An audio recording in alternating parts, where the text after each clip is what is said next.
Critical Hit, a Major Spoilers podcast. Thank you so much for downloading and checking us out this week. Kevin, we are... I don't know, what are we doing? Well, so you guys had finished the race, and then you'd met up with your, let's call it team manager, Rain, and she kind of yelled at you about getting back on the, her quest that she had given you to investigate the possible foul play in the death of Team Elysium, a previous Drifters team. So that's what we had covered last time. On Critical Hit.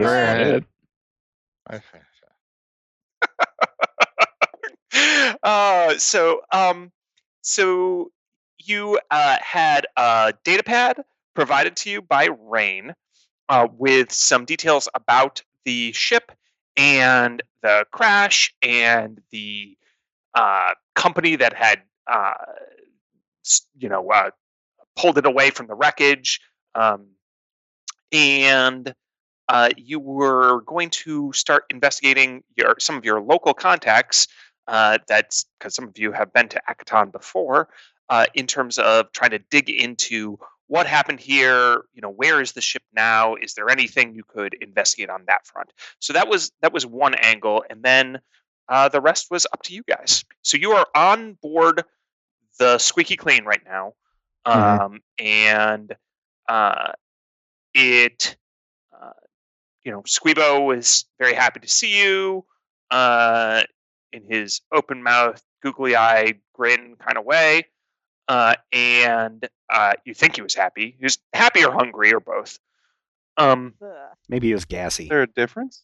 It's good to have pets, And Grace had, I think, you had a secure conversation, so Grace had to tap out of that one, but she is still here and able to assist, and that's where all 6 of you are. Okay.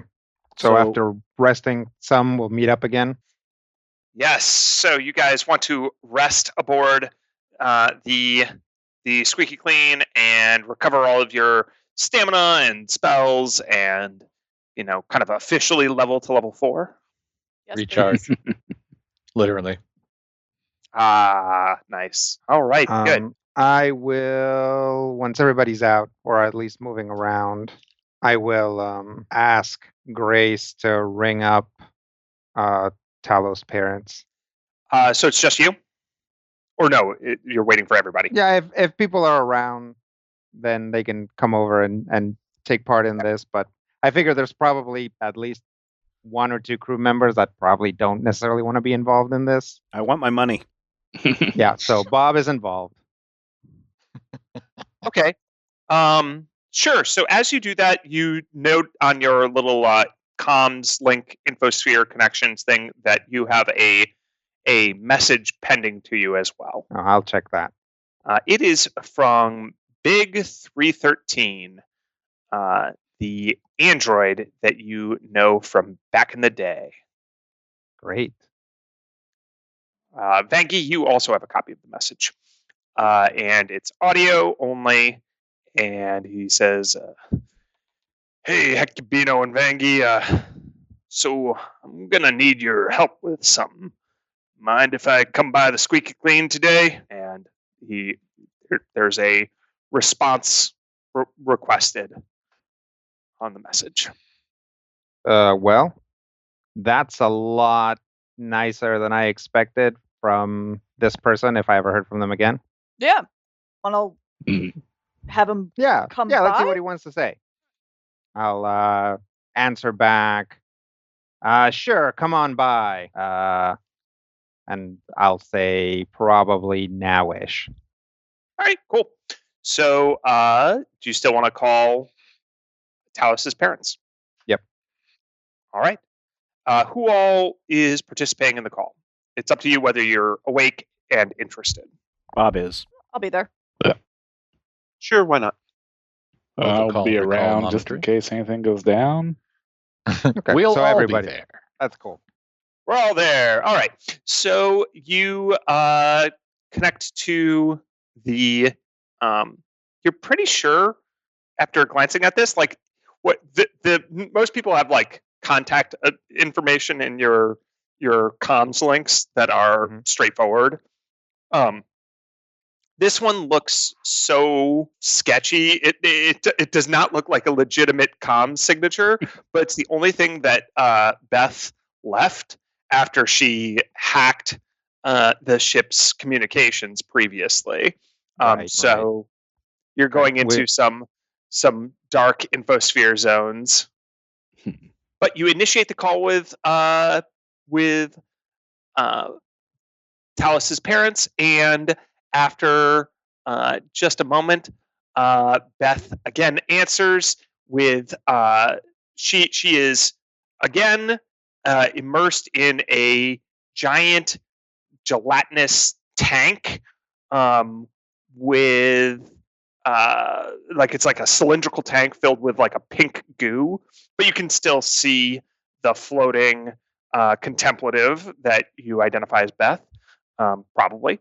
And then in the background is another contemplative with decorative eyeglasses, but running about in the background, manning a massive set of supercomputers that he seems to be constantly fiddling with, like Dr. Frankenstein. Okay. And she says, "Oh, well, hello there, crew of the Squeaky Clean. Oh, it's mighty fine speaking with you all again." Hello. So well, we what is the nature of your call then? I saw the race. Yeah, we wanted to talk to you about where we are at vis-a-vis Talos and keeping him safe. Oh, so I should thank you for getting him through that first part of the race there. That is good. He was under some fire from some of those other little vehicles. It's really violent what you all do. Yeah, it's rough stuff. Well, you made it all out okay, so that's a win in my book. Well, good. So then, what can I do for you? There is a matter of payment as far as getting Talos through the race. Oh. Well, I was considering the payment, and I was thinking, since he's still in the race, though, right? Am I right? Mm-hmm. Yep. So you haven't really secured our little boy's safety, not yet. We did secure his safety through the race. If you'd like to negotiate for further races, we definitely would be willing to listen. No. I meant through the whole race, through drifters, the whole thing. So if he dies, next episode or what have you, that's no good to me. Bob's got like a 1,000-yard stare. Could we get some of the money now since we did some of the job? Well, that seems fair. Now, how many episodes of this Drifters are there? Like 2 more? No, it's a lot more than that. Oh, well then, how about I prorate it? Actually, if we are to keep him safe throughout the entirety of it, I'd like to renegotiate it. I'm fine, certainly fine with prorating it, but 9,000 for an entire season of gunfire and alien species is going to run you a little bit more. And we also can't guarantee his safety if he's in any races we're not in. That's true. You should try to get him disqualified then. Isn't that what they'd call strategy? We could try to do that, but that in and of itself is a job, and we would need some amount of resources. Almost like I'm paying you to do that job, right? I mean, if you've got any ideas to help us get him disqualified, ma'am. I understand that there has been a miscommunication here. You were not aware of the nature of drifters, and we made some assumptions going in. So how about we start this over? What do you want? Well, I'd like you to honor our agreement that we had. Okay. I think that's Which is fair. What in your lobes was our agreement? Oh, thank you. she kind of pets her giant lobes. Mm-hmm. So I was thinking our son doesn't die as a result of his obsession with this Drifters show. Okay. And we'll say that to put a specific measurable goal associated with that, you only have to take care of him through the end of the season, because then he should be off the show. Okay. And if you get him off the show sooner, so much the better. Okay. May I have a moment to consult with my crew? Of course. Okay.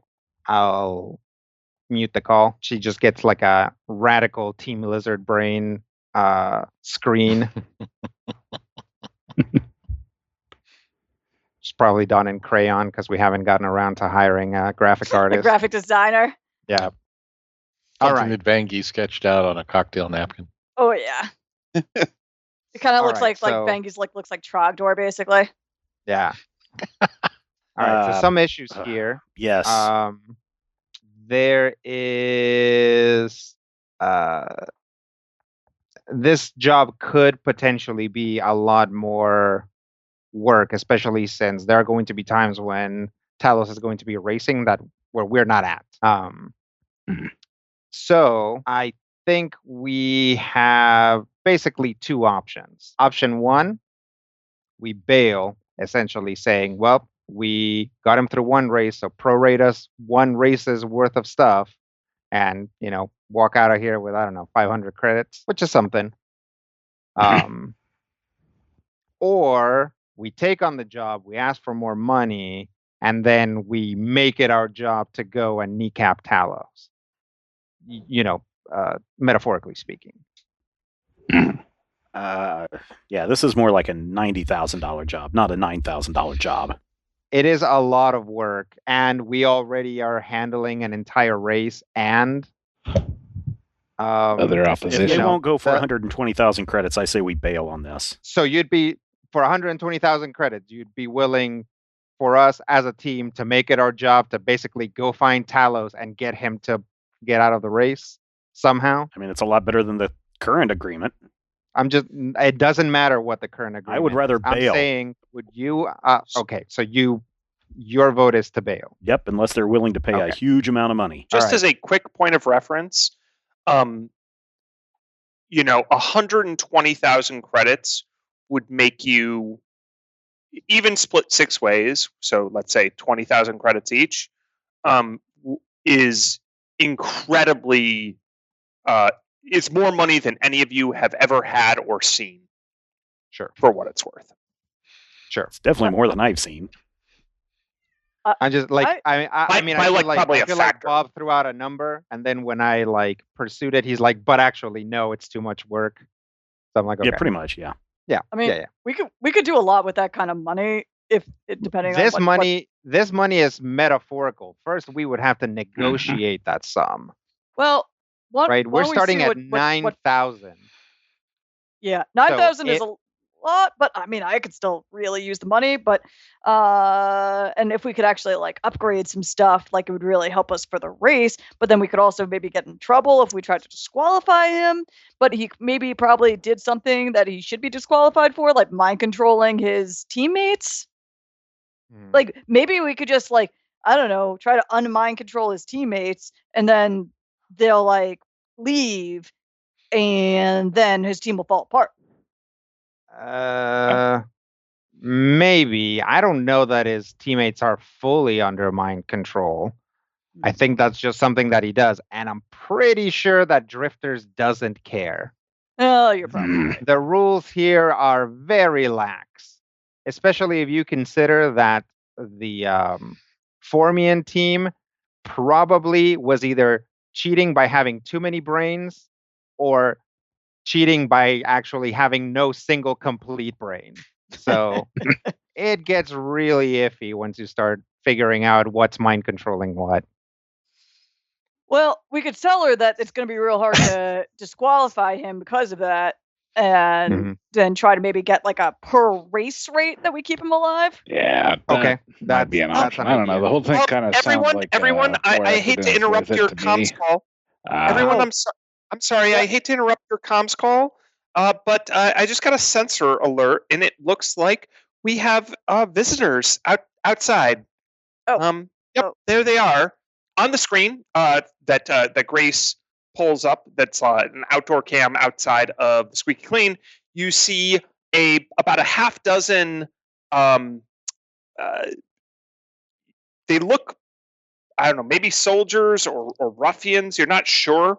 They're in head to toe like sandstorm weather with visors and breather masks, and they're definitely heavily armed. And then you also see Big 313, the android bouncer who had reached out to you just a moment ago, and he is a hulking, over 7 foot tall, very burly android that you recognize from your previous interactions with him. And they seem to be outside the Squeaky Clean, and basically, you hear the knock knock of somebody tapping metal against the cargo bay door. Well, why don't we table this? Well, we gotta tell her something. Oh. Tell her we'll call her back. Yeah. We got more pressing matters. I'll put her back on. Oh, you're back. All right. Yes. Sorry, but we have to discuss it a little bit more. A couple of things have come up. We will call you back as soon as we can. Oh, all righty then. Well, you all have a good day then, and I'll be speaking with you again. Great. Thank you. Bye. Bye. Hang up and go open up the hatch. Who's this guy? Oh, this guy's a bouncer. He's also like a mercenary type guy. Real nice guy, smart guy, cool guy. Has only tried to kill us once, and we've only ever tried to kill him once. So I'd say we're probably about on even footing with him. Should we assume hostile intent? I mean, I would not assume it. But he called us saying he needed help. Yeah. So let's see what he wants. All right. You can always hide behind that crate, and I'll point at a place where there used to be a crate, and I'll be like, that crate. Yeah, if there's places to hide, that sounds like a good idea. I mean, if we're letting him in through if he's knocking on like the cargo side of things, I'm sure we've got all kinds of stuff around. All right. Let's go to hides. Yep. Okay. Mm-hmm. Quentin hovers up against something that looks like it might be mechanical and just kind of blends in. Bob just stands there. This is my ship. Why do we need to hide from friends? Who's hiding or attempting to blend in? I am not. I am. Quentin will be blending in. Okay, so stealth checks from the two of you. Ooh, I'm not good at that. Hang on. Wait, maybe I am good at that. Did I get good at that while I wasn't looking? That does happen. I did kind of become a master of disguise overnight. Oh my God, I got really good at that while I wasn't looking. Awesome. Yeah. Wait, how do we play this game again? /R. Or you could just click on stealth and it should roll for you. E20. It would if my thing were in the thing, but it's not. It would if I wouldn't. How do you feel about a nat 20? Go to a different screen here. Nice. For a total of 30. Wow, that even beats Skritic's excellent check.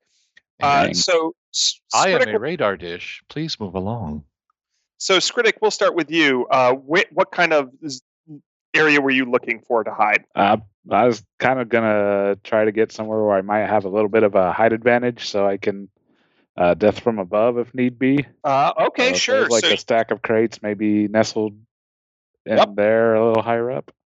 You climb up one of those, like the cargo rigging, up behind one of the crates, and you have a nice vantage over everything.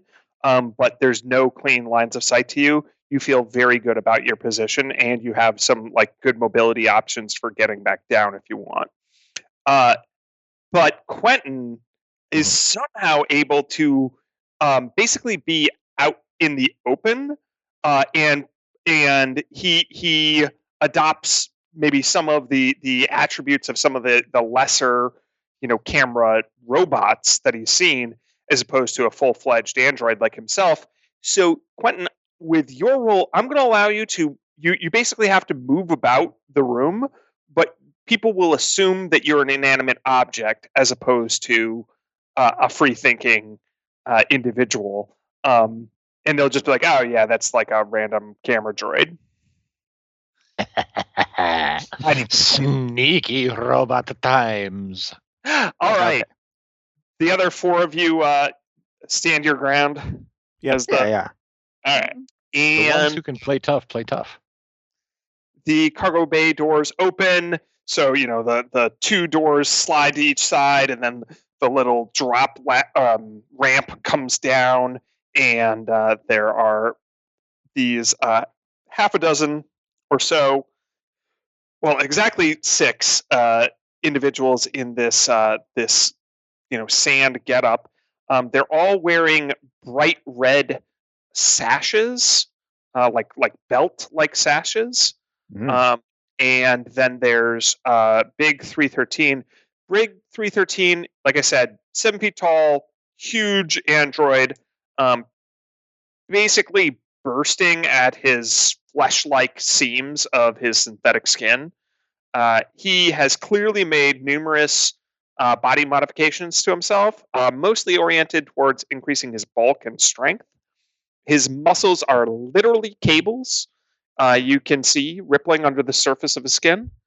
He is bald and sports several tattoos and digital imprints, showcasing his interest in a high-rolling lifestyle, including danger sports like Brutalis, gambling, and also music.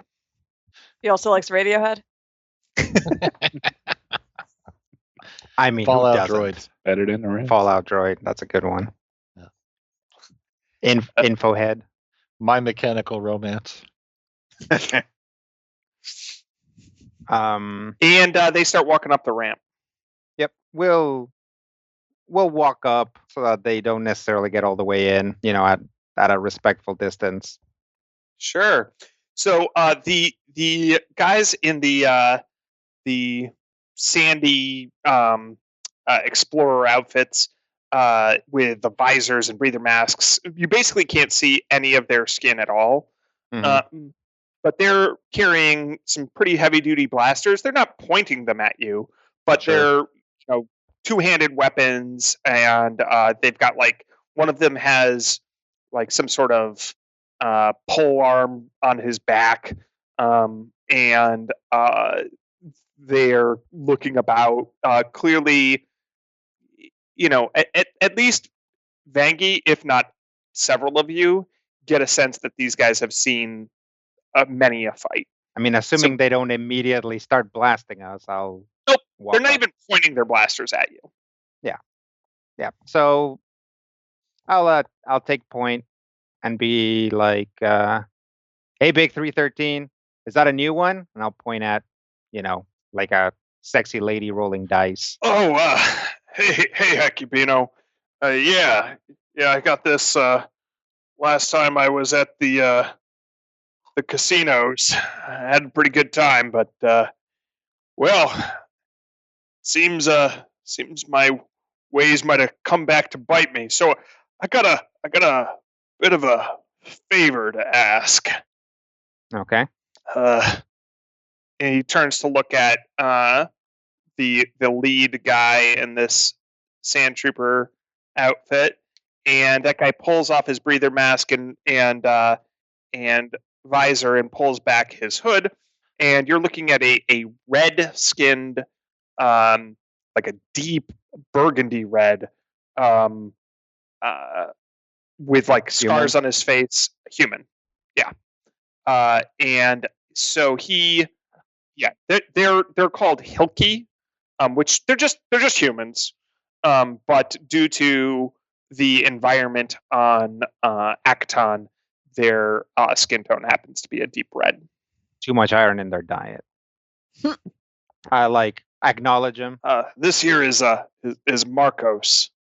Maybe he can explain. And Marcos comes up. Hey, Marcos. I'm Hecubino. This is Vangy. And I'll look to see who's still there. Bob waves. Yeah. Bob. And that is, believe it or not, part of our crew. And generally, they're called Amu. Hello. Bengi does a arms crossed, semi-intimidating nod. So. Yeah, exactly. So this guy approaches and he says, "Oi, you is Lucky Day, huh? You his friends, right?" Pointing at Big 313. I mean, we know each other. Get along pretty well about half the time. Why? What's up? You owe you money? Well, Hecubino, I may have gambled a little on the race. Well, if you bet for us, you could only win big, right? Well, so I was thinking that, and I wanted to bet on you. It's not that I wanted to bet against you. It's that I thought I would hedge my bets. Either Team Lizard Brain wins, and then I've got friends who are big winners, or they lose, and at least, even though I'm heartbroken that you lost, at least I get some credits as a hedge, as a compensation, and just to make me feel better. How much money do you owe? Marcos chimes in. You need 10,000 credits to save your friend's life. Well, I don't think between the 1, 2, 3. I don't think between the 4 of us we have 10,000 credits. You know things. You got rich people. You drink on a yacht. I see you. And he pulls up his little comm thing and he replays you guys partying on the Victory Yacht. Yeah, so, that's why we don't have the money. Yeah, they cheated us out of the money for that. So, so there is a way we can maybe work this out. In that we've got someone who will pay us a bunch of money to do something, and you've got this problem, but I'm not sure that your skill set is very well equipped for dealing with the other problem. No. See, we have our own skill set. Your ship has a target lock on it. What do you mean by that? I mean, you're not leaving Akaton without me getting my credits. It's only fair, eh? You but big winners, you hotshot drifters. We didn't bet on us. Oh, that would have been really smart. That would have been smart. Next time. Okay. So let me get this straight. You are not gonna let us leave Akaton unless we pay you Big 313's debt. Now you know it. You don't care about Akaton. You spit on us, treat us like dust, like we criminals. And one of the guys behind him in his little breather mask goes, "We are criminals, boss man. Still, we're from Akaton." Yeah, what are you talking about? We're hometown kids. Yeah, we grew up in that trash heap over there. Yeah, we went to the orphanarium. Yeah. Well, Dan, you think you better than us now that you leave Akaton? No, you take on his debt, or we kill him and blow up your ship. How are you gonna blow up our ship? We got you target locked. Oh my goodness! How many times I have to explain it to you? Okay. All right. So maybe you should target lock like a richer ship. Go search the ship. Be sure there aren't more of them hiding. We stay here. You go about, get us our credits. We stay here, keep everything nice and safe, nice and cozy. Oh, I should warn you, if you guys go in, we do have a pretty severe security system that we haven't had a chance to turn off. We also have a minor fiend crate fiend. That's what it's called. Infestation. Scare us. An infestation. So this seems like it's just like a hostage situation. Like, why don't you just target lock someone who has more money? You big hotshot drifter winners. I don't know anybody as rich as you. I mean, that's fair. That is fair. Well, you are not going to get that much money from us. So do you want to rethink your strategy, or are you just going to send your guys into our ship? He owe us 10,000 credits. You settle up for 5 if you don't care whether he live or die. We let you go for 5. And then Big 313 says, "Don't let him kill me, Vangie. I was going to learn bass guitar. There's a homeless Yosoki girl I've been taking care of. Thinking of adopting her." Oh, that's pretty cute. That is cute, and I totally believe him.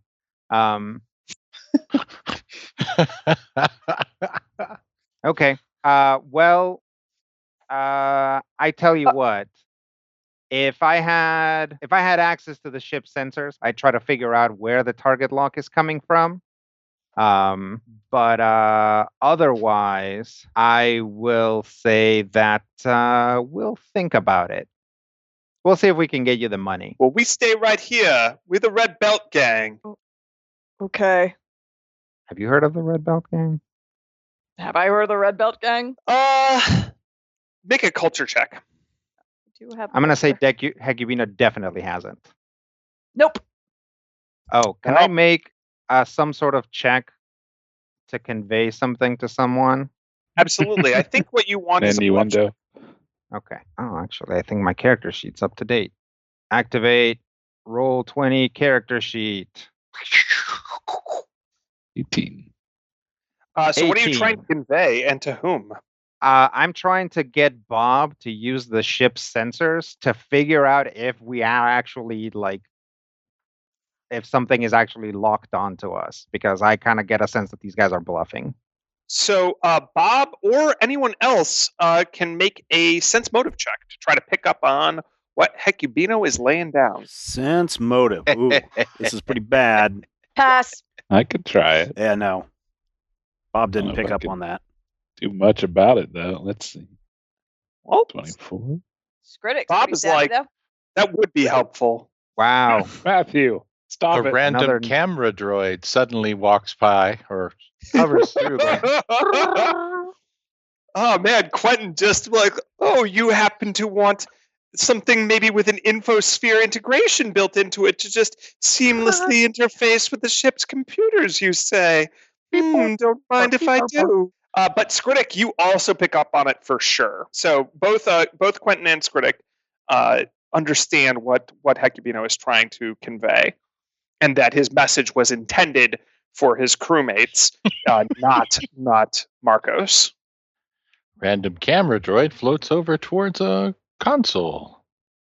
And don't really think there's much I can do about it, but I'll get into spring in position. Yeah. I mean, all you have to do is contact Grace. Beep beep burp beep burp burp. Can a random camera droid speak to Grace without anyone You hearing? can certainly interact with Grace through a console. Grace is very capable of interacting through digital media or text interfaces, but you're an android, so you guys can communicate very quickly through some sort of binary protocol. Random camera droid says 001001001001110. And what does that convey? Grace, access ship sensors. Are we under any sort of target lock? We are. There is a vehicle approximately 1 kilometer northwest of us on a ridge that has a large, I guess it's a type of plasma cannon locked onto us. From normally, I'd be able to give a fair chance of us being able to dodge it, but we're basically sitting ducks while we're taking off. Would that cannon penetrate the shields if they were active? Maybe not in a single hit, but they would probably get several rounds of firing on us. Thank you. If Hecubino were to get a text message, would it be visible to anyone around him? So Hecubino doesn't have any cybernetic implants that I'm aware of, right, Hecubino? No. So you have like a comms badge, so you'd have to, at the very least, like visibly look at your watch. Oh, yeah. Chirp it. Okay. I will literally, as I'm talking, look at my watch, like just to just to like innocuously check what time it is and also receive a message. Hey, I boring you here? Message from Quentin. Target lock confirmed.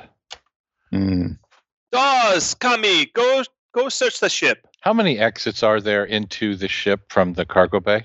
Well, there's two kind of main hallways, and then there's going up into the pilot area, and then there's kind of like up and back, which is into like your like meeting room quarters area. So I guess kind of technically 1, 2, 3 exits that aren't outside. Okay. The forward exit branches into two different paths. Like imagine yourself, you're towards the back center of the ship, and you have a right, you have a left entrance. Those both go into hallways that connect to both where like gunnery stations are and also your personal quarters. And then there's a forward exit that takes you, if you kept going forward, to basically like where the pilot is, like the bridge of the ship. And instead, if you kind of doubled back and went up, there's a room kind of above this that is where you have like an eating quarters, like central room. Okay. Does that make sense? Yeah. You said these guys were the Red Belt Gang? Yep. Okay. And there are how many of them? There's Marcos, and it looks like 6 others. So okay. Kim, like looking over them, I mean, is there any way like to kind of gauge how tough they look? I mean, he did say that they look like they've seen some scrapes. Sure. So do we. Why don't you give me a sense motive check there, Vangie? Bad at that. It's a good call. Just an 11. That's not too bad. Yeah, Not I mean, you would say these guys are some form of like, freelance, mercenary, scavenger, soldier crew. Yeah, they're like not locals. They're like Yeah. local freelancers. Yeah. Okay, so when Marcos talked to his boys about going in and finding the money, I'll be like, well, tell you what, let's all go in and see if we can scrounge up your money. No. You have the cred sticks. You go. I thought you guys were going to Everyone else stay right here. We're all good right here. And he taps his heavy blaster. We don't have those credits, so we'd have to, like go pull a job or something. Oh, you don't have the credits. So then what you look on the ship for, eh? You try to ambush us? No. What? We're going to see if we can, like, get you one of those weapons off of the buggy. Sure. No, she's right. And he nods at Vangie. Listen to your Vesk. Go out, do a job, make some credits. Okay. That might take a while. You just going to hang out over here? Oh, this is cozy. Nice and cozy. We eat your food. We drink our drinks. We get real comfortable. Random camera droid floats to right over Hecubino's shoulder. Okay. Well, we'll get. You need this explained to you some more. You want me to signal for the ship to get fired upon? No. Well, I mean, if they got fired on right now, you're in it. So that seems like a questionable You got call. shields. First blow is free. You know this. Fine. All right. Feel like shrug. Look at everyone. Hey, I'm real sorry for getting you into this. Yeah, you should be. Well, you kind of owe me from that previous time. Kind of. That was business. This is sort of business, except maybe it could be personal. We could be friends after this. Oh, we like friends. To get out of this alive, we better be friends. Yeah. Good friends. Oh, yes. You guys are gonna be my best buds. And like I said, I'm gonna learn bass guitar. We could be in a band. So like, it's like that's fine. Like Hecubino will step out of the way, like still on the ramp, but just be like, all right, go on, get cozy. We'll go find some job to pull. Do you guys need anything? I feel bad for putting you on the spot. If you need any context or something, I might be able to help out. We'll call you if we can't find anything. Just make sure our vacuum doesn't get kicked or anything. Okay, I don't know what that means, but all right. You will. Help yourself to the rations. Eat as many as you want. You got rich people rations. Yeah, we celebrate. I guess. I just want to bury a blade right in that guy's face. Yeah, it's okay. So I'm not even here. I'm just a random camera droid. So yeah, we'll let him into the ship. Okay. And once they walk in, we'll take Higibino will take a couple steps out, look at Vangie and be like, "You ready to do this?" One person, by the way, one of them goes to a computer terminal, and Grace will signal that they're trying to lock out controls, and Grace will signal to, let's say, Quentin, because you guys had that data lock just a moment ago, and over the infosphere connections, he'll say, Quentin, I'm going to have to go dark. I don't think that these people are skilled enough to actually cause any real damage to me or the ship systems, but I'm going to have to keep them busy. Affirmative. I'll put a hand on who's like it. Can I get Vangie and Bob next to me? Yeah. I'll be like, well, guys, I guess we're gonna have to pull a job. I'll put a hand on Vangie's shoulder, a hand on Bob's shoulder, and say, all right, we whip around and start shooting. We gotta keep the boss alive so they don't fire on us. 1, 2, 3, go. Wow. Okay. Oh my God. That's what about. Yeah, good luck with that because my initiative's terrible. So Yeah. Well, roll initiative. Oh, that's fantastic. Okay. well. Great. How about Here we are. how about we find out what happens next time? On critical hit. Critical hit. Random camera droid gonna open a can of whoopee. Yeah, it's a good thing Bob has a laser pistol. I am. Oh my goodness. Okay. Not sure this is the right call, but I look forward to finding out one way or another. Yeah. All Somebody right. gonna get killed by a random camera droid. All right, ladies and gentlemen, nothing like a shootout inside close quarters of your own ship with a rocket being ready to launch at you to really make you wait until next week, right? Oh my gosh. It's a plasma cannon. I mean, it's. Oh my gosh, wait until next week to see what happens, ladies and gentlemen. We'll be here, you'll be here, everyone will be here, and we'll all be hoping our dice rolls are critical hits.